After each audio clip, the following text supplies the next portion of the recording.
السلام عليكم. معكم نسا كما عودتكم دائما مع الوصفات. اليوم جبت لكم وصفة العرايش بالعجينة السحرية.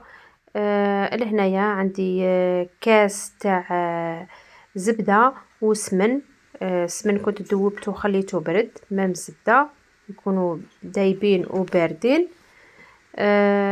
بعد ما نحط الكاس هذاك الكيلة تاع السمن وزبدة، نزيد لها نص كيلة تاع المزهر. لهنايا درت نص كيلة تاع المزهر وزدت لها مغرف تاع لافاني. لهنايا عبروا يعني بكيلة صغيرة. نزيدو مغرف لافاني. بعد ما درنا مغرف تاع لافاني نديرو كاس تاع فارينة ونبداو نخلطو بلوكا، ومن بعد نبداو نضيفو الفارينة يعني حتى تلم لنا العجينة، تولي عجينة طريه كما شفتوها. لهنايا نجو نخدمو الحشو تاعنا. هنايا عندي 3 كيلات تاع كاوكاو محمص ومطحون مع كيلة ناقص 7 كما شفتوها تاع السكر، ومن بعد نزيدو مغرف تاع الزبدة ولا السمن ونشمخو بالماء زهر كما شفتوا لهنا حتى تلم لنا لافاغس تاعنا وتكون لافاغس طريه يعني. نحكمو هنايا شكلتهم انايا في المول كما شفتوا لهنايا مول تاع سيليكون تاع العرايش.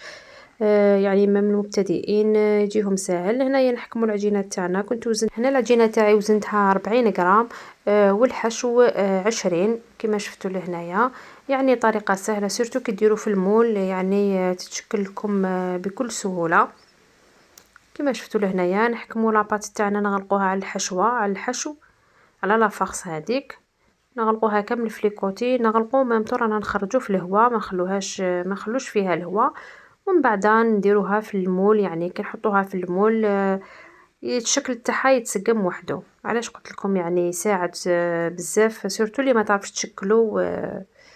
تشكلوا بيدها. واصلا يعني هاد لاباط شويه ما تقدروش لاباط ماجيك هذه من الاحسن يعني ديروهم في ليمول باش يقعدوا لكم واقفين كما شفتوا لهنايا. ومن بعد نحكموا لي كوتي هذوك كامل نحلوهم شويه، نفتحوا العجينه كما شفتوا لهنا، ومن بعد نروحوا نحطوها في المول ونسقموها في المول تاعنا. وما ننساوش نتقبوا الحبه تاعنا قبل ما نديروها في الفوغ طيب كما راكم تشوفوا لهنا. يعني نسقمها مليح في المول قلت لكم وهي تاخذ الشكل يعني لا فورم. ما من حبه تجي متحوفه. انا ندير هذا تاع 6، كاين اللي يدير تاع 8 تجي الحبه مام تجي الحبه صغيره مع الطليه وكامل تجي هذيك هي. انا جو بريفير هاد المول تاع 6 تجيني الحبه يعني تقنع. كما قلت لكم لهنا ما ننساوش نتقبوهم قبل ما ندوهم يطيبوا.